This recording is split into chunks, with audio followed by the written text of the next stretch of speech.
Messieurs, si vous avez besoin de quelque chose, appelez-moi. Je vais finir de préparer les tables au restaurant. Mais oui, Madame Lemoine. Allez-y. De toute façon, c'est bientôt l'heure de la soupe. Le premier jour, ça m'étonnerait que vous ayez beaucoup de monde. Si on était tous comme vous, Joseph, on ne ferait pas grand-chose dans la vie. Vous ne seriez pas un peu pessimiste? Je ne suis ni pessimiste ni optimiste, mais je connais la vie.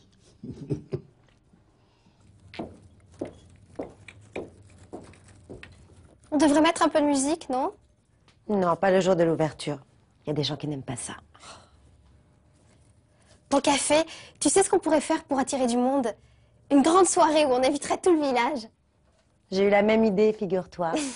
Mais il faut qu'on y aille doucement. Les gens ont leurs habitudes, et puis si on avait beaucoup de monde à la fois au café et au restaurant, il faudrait qu'on embauche quelqu'un. Et pour l'instant... Je pourrais peut-être vous aider davantage. Pas question. Tu as le bac à la fin de l'année. Et si tu le ratais, on ne serait vraiment pas contents, ton père et moi. T'inquiète pas, maman, je l'aurai. En tout cas, j'ai plein d'idées pour faire des soirées sympas. Pour ça, je te fais confiance. D'ailleurs, tu serais très bien en responsable de communication.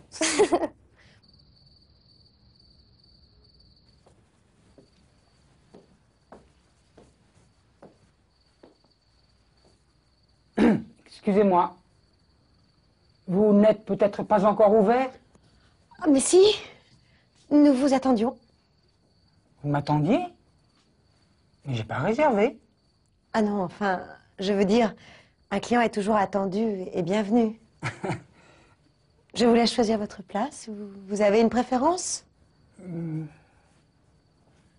Là-bas, ce sera très bien. Oui.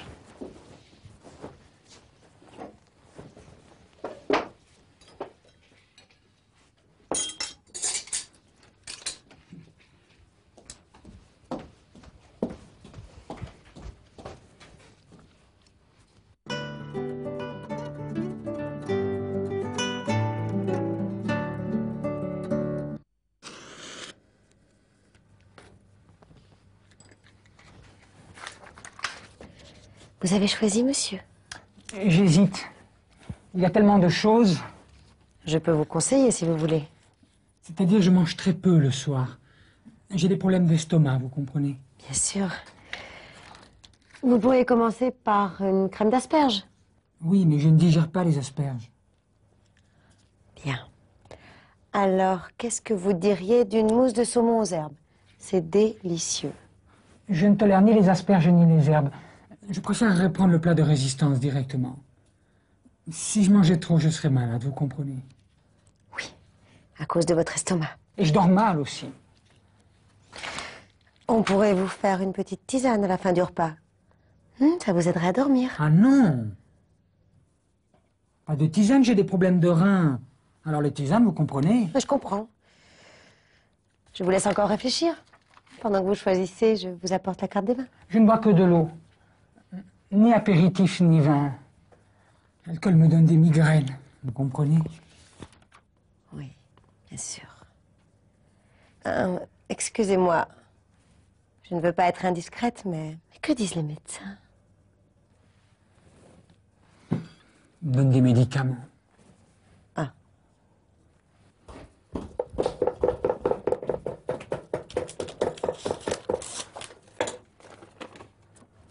Steak grillé haricots verts.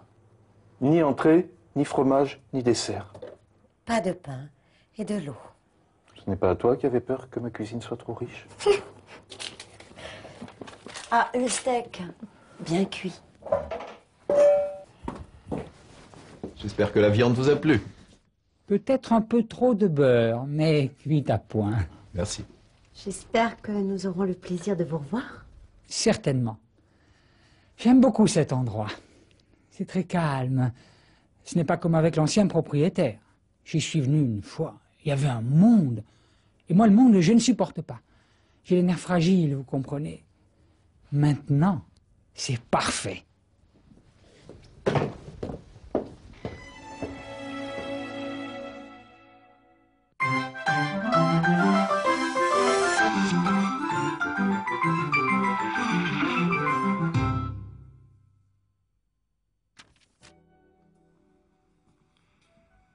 Bonjour. Nous allons parler aujourd'hui des emplois du conditionnel présent. Le conditionnel présent permet de rendre les faits moins directs. On l'utilise premièrement par politesse. Alors, qu'est-ce que vous diriez d'une mousse de saumon aux herbes? Je préférerais prendre le plat de résistance directement.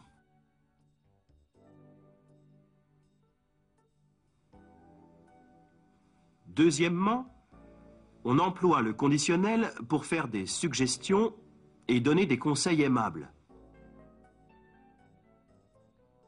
On devrait mettre un peu de musique, non? Vous pourriez commencer par une crème d'asperges? Troisièmement, on peut faire des hypothèses avec le conditionnel. Le premier jour, ça m'étonnerait que vous ayez beaucoup de monde. D'ailleurs, tu serais très bien en responsable de communication. Quatrièmement, on utilise le conditionnel pour exprimer une conséquence hypothétique. Si je mangeais trop, je serais malade, vous comprenez? Et si tu le ratais, on ne serait vraiment pas contents, ton père et moi.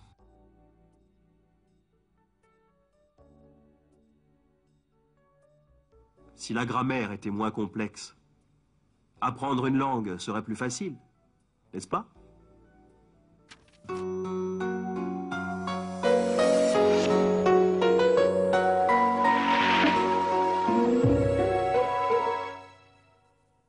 On devrait mettre un peu de musique, non? Et si on mettait un peu de musique? Pourquoi on ne mettrait pas un peu de musique?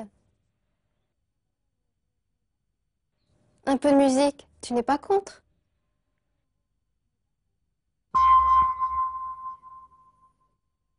Excusez-moi, vous n'êtes peut-être pas encore ouvert?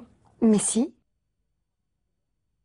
Vous servez à partir de quelle heure? à partir de 20h. Vous avez encore des tables de libre? Je regrette, monsieur, tout est réservé. Il vous reste de la place? Non, pas pour l'instant. Il y a une demi-heure d'attente.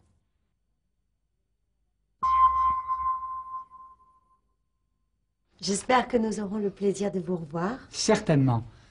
J'aime beaucoup cet endroit. J'espère que ça vous a plu et que nous vous reverrons. Oui, ça m'a beaucoup plu. Nous serons toujours heureux de vous revoir. Je reviendrai avec plaisir. Vous serez toujours le bienvenu. Et moi, je serai toujours heureux de revenir.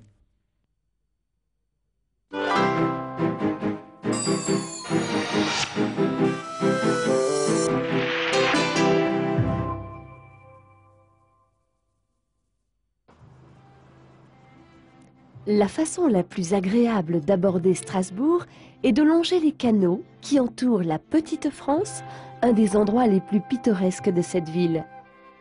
Ces maisons à colombages étaient celles de pêcheurs, de meuniers et de tanneurs au XVIIe siècle. Aujourd'hui, les rues pavées de la Petite France sont réservées aux piétons et aux cyclistes. Très soucieuse des problèmes de pollution, Strasbourg s'est dotée d'un tramway ultramoderne et non polluant.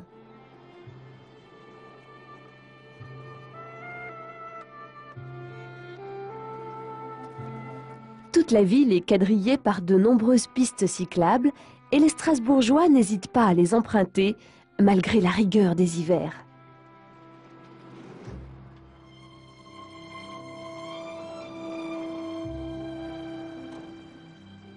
L'École nationale d'administration, l'ENA, et le Centre d'études européennes sont réunis dans ces bâtiments. L'ENA forme les futurs cadres supérieurs de la nation.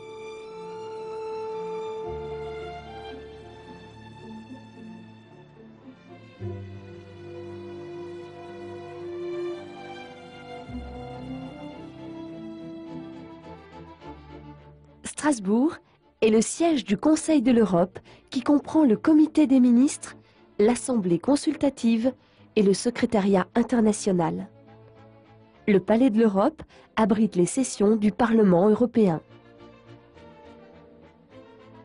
Au bord de l'île siège la Cour européenne des droits de l'homme dans les nouveaux bâtiments inaugurés le 3 novembre 1998.